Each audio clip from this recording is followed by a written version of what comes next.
सभी को नमस्कार। आधुनिक भारत इतिहास के पूर्वावलोकन सीरीज में आप सभी का स्वागत है। हम बढ़ते हैं अपने क्वेश्चन की ओर। क्वेश्चन में आपको बताना है कि जो नीचे युग्म दिए गए हैं, आपको बताना है उनमें से कौन सा युग्म जो है वो यहाँ पर सही सम्मिलित नहीं है। तो पहला जो ऑप्शन दिया है, रैयत बाणी जो प्रणाली जो यहाँ पर दी गई है वो मद्रास में लागू की गई, तो आपको बताना है। तो देखो, रैयत बाणी व्यवस्था के बारे में आपको पता है कि जो मद्रास में सबसे पहले मद्रास में ही इसको लागू किया गया। उसके बाद कह रहा है कि स्थायी बंदोबस्त बंगाल में लागू की गई, ये भी आपको पता है कि जो परमानेंट सेटलमेंट है वो यहाँ पर बंगाल में लागू किया गया। फिर कह रहा है महलवाड़ी जो प्रणाली है, महलवाड़ी, ये कह रहा है उत्तर पश्चिम प्रांत। अब उत्तर पश्चिम प्रांत का मतलब ये नॉर्थ हो गया उत्तर और वेस्ट हो गया पश्चिम, ये तो इस सीमा प्रांत में बात कर रहा है। तो आपको पता है जो पंजाब जो था वो यहाँ पर महलवाड़ी प्रणाली को लागू किया गया, इसलिए इसका जो आंसर है वो सी भी सही है। फिर कह रहा है ताल्लुकदार प्रणाली, ये बम्बई में यहाँ पर जो है लागू किया गया था, तो आपको पता होना चाहिए। देखो, रैयत बाणी को मद्रास में लागू किया गया तो सही है, स्थायी बंदोबस्त को बंगाल में लागू किया गया, ये भी सही है, महलवाड़ी को उत्तर पश्चिमी सीमा प्रांत मतलब पंजाब में लागू किया गया, तो ये भी यहाँ पर सही है। लेकिन डी ऑप्शन जो है ताल्लुकदार प्रणाली, ये यहाँ पर बम्बई में आपकी लागू ना करके इसको यहाँ पर अवध में यहाँ पर लागू किया गया। क्लियर?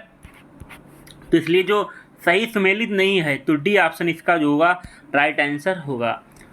तो ताल्लुकदार प्रणाली है, ये बम्बई में लागू ना करके यहाँ पर जो है अवध क्षेत्र में यहाँ पर इसको लागू किया गया। देखो, ताल्लुकदार प्रणाली क्या होता है ना, इसमें जो है जो टैक्स भू राजस्व जो देते थे अंग्रेज़ों को, वो यहाँ पर ताल्लुक लोग होते थे। ताल्लुक लोग भू राजस्व किसानों से लेते थे और किसान जो हैं ताल्लुक को यहाँ पर देते हैं भू राजस्व, और ताल्लुक जो हैं यहाँ पर अंग्रेज़ों को भू राजस्व देते हैं। तो ये अवध क्षेत्र में लागू किया गया। तो रैयत बाड़ी आपको पता है सबसे पहले मद्रास में लागू किया गया, उसके बाद बम्बई असम में यहाँ पर लागू किया गया। स्थायी बंदोबस्त बंगाल, बिहार, उड़ीसा और बनारस में भी लागू किया गया। उसके बाद आप यहाँ पर जोड़ सकते हैं कर्नाटक में भी यहाँ पर लागू किया गया। महलवाड़ी व्यवस्था की बात करेंगे तो उत्तर पश्चिम प्रांत पंजाब में इसको लागू किया गया। क्लियर है? आई होप आपको क्वेश्चन जो हैं समझ में आ रहे हैं। और आप अगर क्वेश्चन कर रहे हैं तो इससे पहले आप प्लेलिस्ट में जाएंगे तो मॉडर्न हिस्ट्री की सीरीज़ को मैंने कंप्लीट कराया है, अभी मतलब चल रही है तो सीरीज़, तो ज़्यादा क्लासेस नहीं है, आप उनको पहले क्लासेस को कर लें, उसके बाद ही PYQ सॉल्व करें, तब आपको चीज़ें बेहतर ज़्यादा समझ में आएंगी। और PDF चाहिए तो PDF के लिए आप लोग टेलीग्राम ग्रुप को ज्वाइन कर लें, वहाँ पर आपको फ्री में जो है PDF मिल जाएगा। क्वेश्चन कह रहा है कि कॉर्नवालिस द्वारा राजस्व संग्रहण के संदर्भ में निम्न कथनों पर विचार करना है। फिर आपको देखना है कि कौन से सही है। तो पूछा है आपको, जो ऑप्शन दिए गए हैं ऊपर 1 2, उनमें से कौन से यहाँ पर ऑप्शन सही हैं। जैसे कह रहा है कि राजस्व संग्रहण के रैयत बाड़ी बंदोबस्त, तो रैयत बाड़ी बंदोबस्त के अधीन किसानों को फसल खराब होने या प्राकृतिक आपदा जैसे बाढ़ है, सूखा है की स्थिति में भू राजस्व भुगतान में छूट दी गई। मतलब पहला ऑप्शन कह रहा है कि भैया जो यहाँ पर रैयत बाड़ी व्यवस्था लागू की गई, उसमें मान लो किसान की अगर कोई फसल खराब हो जाती है या फिर कोई प्राकृतिक आपदा जैसे मान लो बाढ़ है, आंधी तूफान, सूखा, अकाल पड़ जाता है, तो यहाँ पर जो है उसको राजस्व भुगतान में छूट दी जाती है। तो आपको पता है तीनों जो व्यवस्थाएं लागू की गई, चाहे स्थायी बंदोबस्त हो या रैयत बाड़ी हो या महलवाड़ी, इन तीनों का जो लक्ष्य था वो यहाँ पर अंग्रेज़ों का क्लियर लक्ष्य था कि हमको भू राजस्व जो है अधिक से अधिक प्राप्त करना। तो जब इनका तीनों का लक्ष्य था कि भाई हमको भू राजस्व प्रदान करना है अधिक से अधिक, तो वो आखिर छूट यहाँ पर क्यों ही देंगे, आप खुद ही सोचिएगा। क्लियर? तो पहला ऑप्शन तो यहाँ पर गलत हो जाएगा क्योंकि हमसे पूछा है सही ऑप्शन। फिर दूसरे ऑप्शन की ओर चलते हैं। देखो, यहाँ पर बताया कि बंगाल स्थायी बंदोबस्त यानी परमानेंट सेटलमेंट के बारे में बात कर रहा है।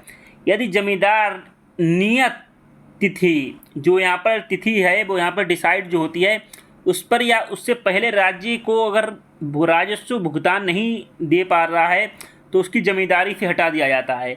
दूसरा भैया ऑप्शन जो है यहाँ पर कह रहा है कि भाई साहब जो मान लो स्थायी बंदोबस्त लागू किया गया, परमानेंट सेटलमेंट लागू किया गया, तो उस समय जो एक तारीख निश्चित कर दी जाती है, तो उससे पहले अगर जो है राजस्व भुगतान नहीं दे पाता है जमींदार, तो क्या उसकी ज़िम्मेदारी से उसको हटा दिया जाता है। तो देखो, हमने आपको पढ़ाया है क्लास में, अगर आप प्लेलिस्ट देखेंगे तो हमने बताया था कि जो परमानेंट सेटलमेंट यानी स्थायी बंदोबस्त के अंतर्गत 1794 ईस्वी में एक कानून आता है, उसको कहते हैं सूर्यास्त कानून। तो जो 1794 ईस्वी में कानून आता है उसको सूर्यास्त कानून के नाम से जानते हैं। उसमें अंग्रेज क्या करते हैं, वो कहते हैं कि देखो जमींदारों से, आपको पता है स्थायी बंदोबस्त में यहाँ पर भू राजस्व वसूला जाता है, तो जमींदारों से कहते हैं कि देखो मान लो अगर उन्होंने एक डेट डिसाइड कर दी, मान लो एक तारीख इन्होंने डिसाइड कर दी 4 जुलाई, तो जमींदारों से कहते हैं कि 4 जुलाई को सूर्यास्त होने से पहले हमको आप भू राजस्व देंगे। अगर आपने भू राजस्व नहीं दिया 4 जुलाई को सूर्यास्त होने से पहले, तो फिर आपको जो है जमींदारी से हटा दिया जाएगा। ठीक है, तो ये कानून था 1794 ईस्वी में आया। तो यहाँ पर जो है दूसरा ऑप्शन सही है, लेकिन जो पहला ऑप्शन है वो गलत है, तो इसलिए जो इसका राइट आंसर आएगा वो यहाँ पर केवल 2 आएगा। क्लियर है? तो वही बता रहा है कि भैया अगर फसल ख़राब हो जाती है आपकी या प्राकृतिक आपदा आ जाती है तो आपको राजस्व में छूट नहीं दी जाती है किसी भी व्यवस्था में, चाहे स्थायी बंदोबस्त हो या रैयतबाड़ी हो या महलबाड़ी हो। क्लियर? फिर देखो आपको बताया मैंने कि जो सनसेट लॉ है, सूर्यास्त कानून जो आया था 1794 ईस्वी में आया, उसमें एक डेट निश्चित कर दी जाती है कि इस डेट के सूर्यास्त होने तक आप जमींदारों को जो है यहाँ पर भू राजस्व देना पड़ेगा। अगर जमींदार यहाँ पर भू राजस्व नहीं दे पाते हैं तो जमींदारों से उनकी ज़मींदारी छीन ली जाती है या ज़मींदारी उनकी नीलाम कर दी जाती है, इसलिए जो दूसरा ऑप्शन है वो यहाँ पर सही है। फिर क्वेश्चन कह रहा है कि पंजाब भूमि हस्तांतरण अधिनियम कब पारित हुआ। देखो पंजाब भूमि हस्तांतरण अधिनियम क्या था ये आपको बताएं। मान लो किसान है और कोई बिजनेसमैन है, या मान लो किसी का उद्योग है, कोई बिजनेसमैन है, तो यहाँ पर जो किसान है अपनी भूमि का हस्तांतरण जो है पहले इन लोगों को कर देते। मान लो कोई बिजनेसमैन है, व्यापारी है, लेकिन जब पंजाब भूमि हस्तांतरण कानून बन गया तो उसके बाद जो किसान हैं अपनी जो भूमि है वो यहाँ पर बिजनेसमैन या व्यापारी को यहाँ पर स्थानांतरित नहीं कर सकते थे। तो ये कानून बनाया गया था, ये बनाया गया था आपका 1900 ईस्वी में। तो इसलिए इसका जो राइट आंसर आएगा वो यहाँ पर सी इसका राइट आंसर होगा। तो मान लो किसान की भूमि है, कोई गैर कृषक है, मान लो साहूकार है, व्यापारी है, महाजन है, तो यहाँ पर किसानों की भूमि है, अब ये लोग नहीं ले सकते थे, मतलब किसान अपनी भूमि स्थानांतरित नहीं कर सकता था। किस कानून के माध्यम से? ये पंजाब हस्तांतरण कानून आया था 1900 ईस्वी में।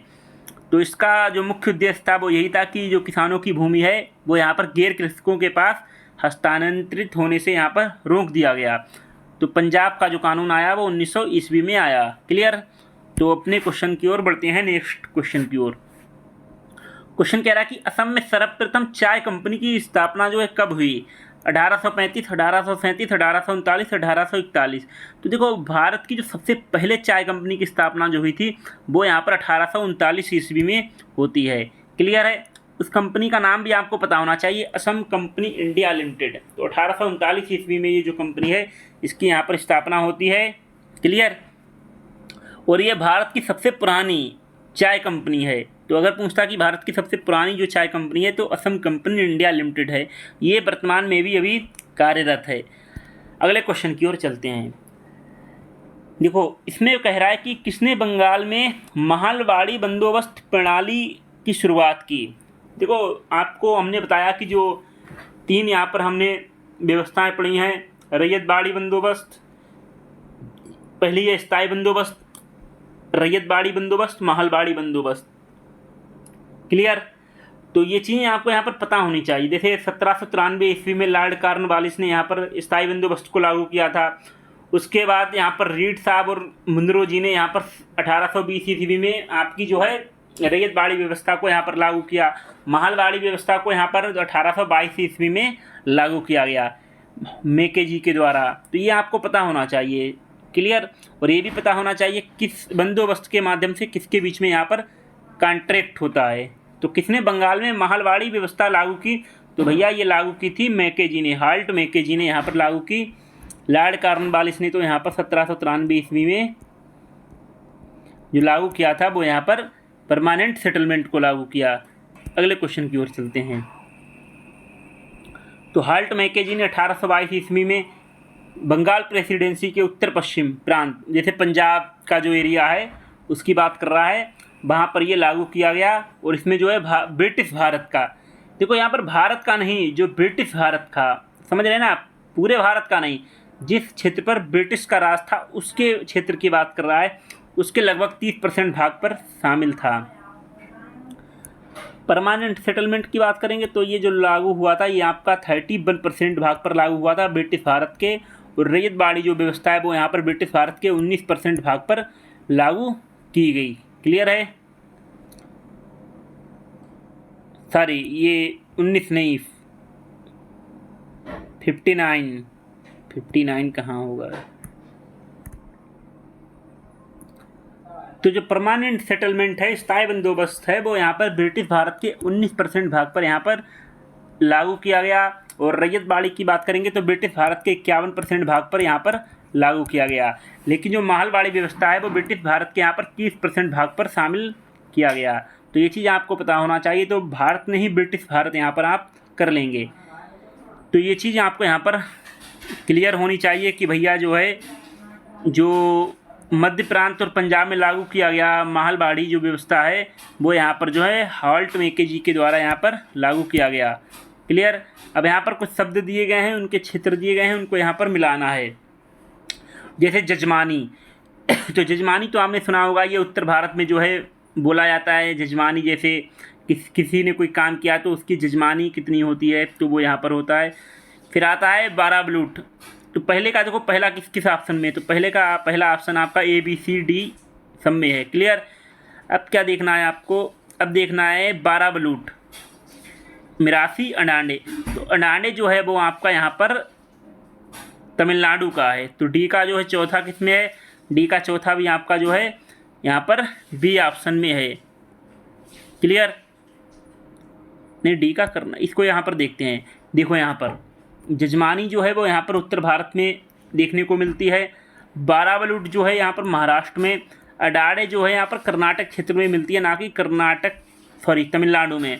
मिरासी जो है वो यहाँ पर तमिलनाडु क्षेत्र में देखने को मिलती है।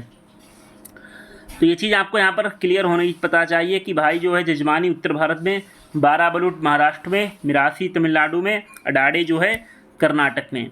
फिर कोई क्वेश्चन पूछा है मेरा कि जो ब्रिटिश भारत में सैन्य बल पर केंद्रीय राजस्व का कुल कितना प्रतिशत व्यय होता है या खर्च होता है।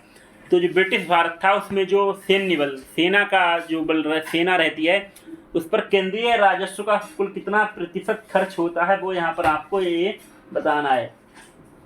तो देखो, अगर केंद्रीय राजस्व की बात करेंगे तो यहाँ पर 40% यहाँ पर व्यय होता है। तो पहला ऑप्शन इसका जो है सही होगा। क्लियर है? 45 से 47%, तो लगभग 40% अगर दिया है ऑप्शन में तो आप सही कर सकते हैं, उत्तर उसका जो है मान लिया जाता है। बाकी ये जो है आप इसको भी यहाँ पर देख सकते हैं, बट इतना डिटेल में पूछेगा नहीं, तो क्या ही करना है ज़्यादा, तो इसको आप इतना याद कर लें, बस इतना काफ़ी है। अगले क्वेश्चन की ओर चलते हैं। अगले क्वेश्चन में पूछ रहा है कि जो दादा भाई नेहरू जी हैं, इन्होंने जो ड्रेन थ्योरी दी है वो उसकी सही परिभाषा क्या है, वो आपको यहाँ पर बताना है। तो देखो, दादा भाई नेहरू जी ने यहाँ पर ड्रेन थ्योरी दिया था, उसके बारे में जो है उसकी सही परिभाषा क्या है वो यहाँ पर देखते हैं। पहला ऑप्शन कह रहा है कि देश के संसाधनों का उपयोग ब्रिटेन के हित में किया जा रहा था। दूसरा ऑप्शन कह रहा है कि भारत की राष्ट्रीय संपदा का एक भाग अथवा कुल जो वार्षिक उत्पादन होता है वो यहाँ पर ब्रिटेन को यहाँ पर निर्यात कर दिया जाता है, और उसके लिए भारत को कोई भी यहाँ पर वास्तविक प्रतिफल यहाँ पर नहीं मिलता है। फिर तीसरा कह रहा है कि साम्राज्यवादी शक्ति के संरक्षण में ब्रिटिश उद्योगपतियों को भारत में निवेश के अवसर दिए जाते हैं। डी ऑप्शन कह रहा है कि भारत में ब्रिटिश सामान का आयात किया जाता है और देश को दिन प्रतिदिन अधिकाधिक गरीब बनाया जाता है। तो देखो, ड्रेन थ्योरी क्या थी, ये इसमें बताते हैं कि जो भारत की संपत्ति है, ये संपत्ति है या संपदा है, उसका टोटल भाग, या फिर जो भारत में टोटल उत्पादन किया जाता है उसको विदेश में निर्यात कर दिया जाता है, और उसके बदले में भारत को यहाँ पर कुछ नहीं मिलता है। मतलब कि भारत की संपत्ति का जो यूज है या जो उत्पादन है वो यहाँ पर इंग्लैंड भेज दिया जाता है, और उसके बदले में भारत को यहाँ पर कुछ नहीं मिलता है। तो इसका जो राइट आंसर होगा वो यहाँ पर बी ऑप्शन इसका जो है वो यहाँ पर राइट आंसर होगा। क्लियर? ये वाला कि जो भारत की राष्ट्रीय संपदा है या कुल वार्षिक उत्पादन है उसको ब्रिटेन में निर्यात कर देते हैं और भारत को यहाँ पर कुछ नहीं मिलता है, ये यहाँ पर ड्रेन थ्योरी दी है कि भैया जो है भारत से संपत्ति को इंग्लैंड ले जाओ और उसके बदले में भारत को यहाँ पर कोई भी लाभ नहीं मिलता है। तो इसलिए इसका जो राइट आंसर आएगा वो यहाँ पर बी आएगा। ये ड्रेन थ्योरी किसने दी थी? दादाभाई नेहरू ने। इससे क्वेश्चंस काफ़ी सारे बनते हैं, तो देखेंगे हम। तो कह रहा है नेक्स्ट क्वेश्चन में कि निम्न में से किसने निकास के सिद्धांत मतलब ड्रेन थ्योरी, क्लियर, किसने किया था? दादाभाई नेहरू जी ने किया था। इसको हम कहते हैं कि धन के बहिर्गमन के नाम से भी जानते हैं। धन का बहिर्गमन का मतलब कि भारत से जो है भारत की संपत्ति को इंग्लैंड ले जाना और उसके बदले में भारत को कोई भी यहाँ पर फ़ायदा नहीं होता है, तो उसी को यहाँ पर ड्रेन ऑफ वेल्थ या ड्रेन ऑफ थ्योरी या धन के बहिर्गमन के नाम से भी जानते हैं। तो सबसे पहले इन्होंने दिया था दादाभाई नेहरू जी ने, और इनको great old man of India के नाम से भी जानते हैं। तो great old man of India के नाम से किसको जाना जाता है? तो दादाभाई नेहरू जी को यहाँ पर जाना जाता है। प्रसार का माध्यम क्या था इनका? जो था लेख और पेम्फलेट यहाँ पर प्रसार के माध्यम थे। फिर अगले क्वेश्चन की ओर चलते हैं। तो इसमें पूछा है कि अंग्रेजों के शासनकाल में भारत के आर्थिक दोहन के सिद्धांत को किसने प्रतिपादित किया? तो ये तो आपको पता है कि दादाभाई नेहरू जी ने यहाँ पर प्रतिपादित किया था। तो ये सब चीज़ें हैं, बाकी तो आप पढ़ ही रहे हैं, क्वेश्चन आपको समझ में आ रहे हैं। अगले क्वेश्चन की ओर चलते हैं। इसमें आपको सही उत्तर का यहाँ पर चयन करना है। 2017 का क्वेश्चन है, और जितने भी क्वेश्चंस मैं करा रहा हूँ सारे के सारे प्रीवियस ईयर क्वेश्चंस हैं जो पीछे एग्जाम में पूछे गए हैं। पहला ऑप्शन दिया है कि ब्रिटिश काल में सामान्यतः भारत का व्यापार जो है संतुलन अनुकूल था। ब्रिटिश काल में भारत का जो व्यापार था संतुलन अनुकूल था। फिर कह रहा है कि धन की निकासी का स्वरूप अप्रतिफल निर्यात था। धन की निकासी का स्वरूप अप्रतिफलित निर्यात, मतलब ये निर्यात तो किया जाता है लेकिन उसके बदले में यहाँ पर कोई फल नहीं मिल रहा है। तो उसी को सरल भाषा में समझेंगे तो यही कहने का मतलब है कि धन की निकासी तो की जा रही है लेकिन उसके बदले में कोई यहाँ पर प्रतिफल नहीं मिल रहा है। तो भैया है कह रहा है, तो पहला भी सही है दूसरा भी सही है, इसलिए जो इसका सही आंसर है ए और आर दोनों सही हैं, और आर एक की सही व्याख्या करता है। क्लियर। लेकिन जैसे क्या है, भारत का आयात होता है, उधर से चीज़ें आती हैं, उससे ज़्यादा भारत का निर्यात होता है, लेकिन उसके के बदले में भारत को यहाँ पर मिल कुछ नहीं रहा है। तो ये चीज़ है, इससे लाभ जो हो रहा है सिर्फ और सिर्फ ईस्ट इंडिया कंपनी को मिल रहा है। उसके साथ साथ यहाँ पर ब्रिटिश कर्मचारियों को वेतन दिया जा रहा है। तो ये चीज़ें हैं, इसको इविल ऑफ ऑल इविल्स की संज्ञा भी दी गई है। फिर आपका देख रहे हैं क्वेश्चन 2015 का है। तो आप देखिएगा कितने क्वेश्चन यहाँ पर पूछे गए हैं, सिर्फ और सिर्फ दादाभाई नेहरू जी के ड्रेन ऑफ थ्योरी से क्वेश्चन पूछे गए हैं। कह रहा है कि निम्नलिखित में से कौन भारत में उपनिवेशवाद का आर्थिक आलोचक था? उपनिवेशवाद का आर्थिक आलोचक कौन था? तो दादाभाई नेहरू जी सुब्रमण्यम अय्यर, आर.सी. दत्त। तो ये तीनों यहाँ पर जो थे उपनिवेशवाद के आलोचक थे। तो ये डी ऑप्शन इसका जो है यहाँ पर सही होगा। तो इसका जो क्लियर आंसर है वो यहाँ पर डी है। इन्होंने धन निष्कासन का सिद्धांत दिया था, और इन्होंने आर.सी. दत्त ने जो है भारत का आर्थिक इतिहास जो है इन्होंने लिखा। इन्होंने द हिंदू समाचार पत्र के माध्यम से विश्लेषण किया था जो है भारत की अर्थव्यवस्था का। तो ये चीज़ें हैं। फिर कह रहा है कि निम्नलिखित में से कौन दादाभाई नेहरू जी के ड्रेन थ्योरी में विश्वास नहीं करता था? मतलब दादाभाई नेहरू जी ने जो ड्रेन थ्योरी जो थी उसमें कौन विश्वास नहीं करता है? तो सर सैयद अहमद खान। तो इसका जो राइट आंसर आएगा वो यहाँ पर डी आएगा। क्लियर है। तो दादाभाई नेहरू जी ने यहाँ पर जो है ड्रेन थ्योरी दिया था, और इसमें जो विश्वास नहीं करता था वो यहाँ पर सर सैयद अहमद खान इस पर विश्वास नहीं करते हैं। फिर कह रहा है कि poverty and un-British rule in India, ये जो पुस्तक है किसके द्वारा लिखी गई और कब प्रकाशित हुई है? तो जो poverty and un-British rule in India जो है वो यहाँ पर 1901 ईस्वी में प्रकाशित होती है, और दादाभाई नेहरू जी के द्वारा यहाँ पर प्रकाशित की जाती है। क्लियर। लंदन में इसी के बारे में इन्होंने ड्रेन थ्योरी को बताया है। तो बाकी मेरे हैं जो आज के PYQ यहाँ पर समाप्त होते हैं। बाकी अगर वीडियो आपको पसंद आए तो आप लाइक करें, और अगर आपके मन में कोई डाउट है या किसी प्रकार का क्वेश्चन है तो आप कमेंट करके पूछ सकते हैं। और पहली बार हैं तो चैनल को सब्सक्राइब करें और वीडियो को ज़्यादा से ज़्यादा शेयर करें, क्योंकि जैसे ही हमारा परिवार 1000 लोगों का होगा तो आपकी रोज़ाना 2 क्लासेस ली जाएंगी जिसमें हम GS और PYQ को कंटिन्यू करेंगे।